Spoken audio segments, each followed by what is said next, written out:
Hello, today I would like to make a presentation on the characterization of Sanicro 25 steel microstructure after prolonged high temperature exposure in air.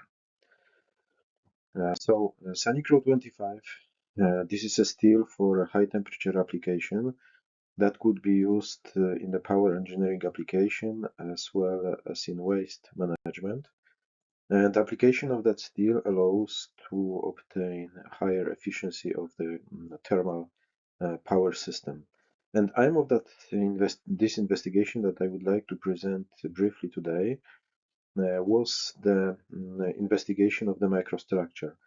The investigation of the microstructure was performed using advanced electron microscopy technique, so transmission electron microscopy, and as well focus ion beam scanning electron microscopy technique. This technique, as we can see here, is somewhere in between of X-ray tomography and transmission electron microscopy investigation.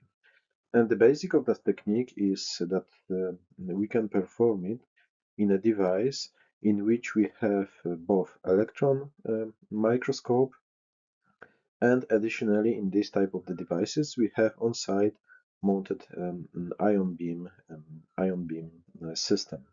So the technique is called serial slicing, and in general, the basic for that technique is that we make an imaging using electrons, secondary and backscattered electrons, and then we remove a very thin layer of the material with ions, gallium ions. And current gallium ions are made in such a way that even we can make a control of the thickness of the sample during a milling, and roughly the resolution, so the 3D resolution is in the range of 7 by 7 by 7 nanometers. So with that technique, it is possible to obtain a very high resolution. And here we have example of the investigation. So this is a reconstructed 3D volume of a Sanicro 25 steel. At the top, we can see the oxide scale, beneath the microstructure, and here we can already identify some changes of that microstructure.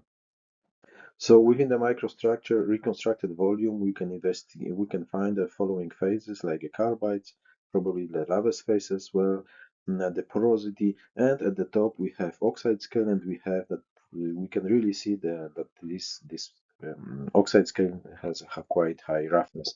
And then we did as well the investigation using a transmission electron microscopy technique, and here we have elemental map.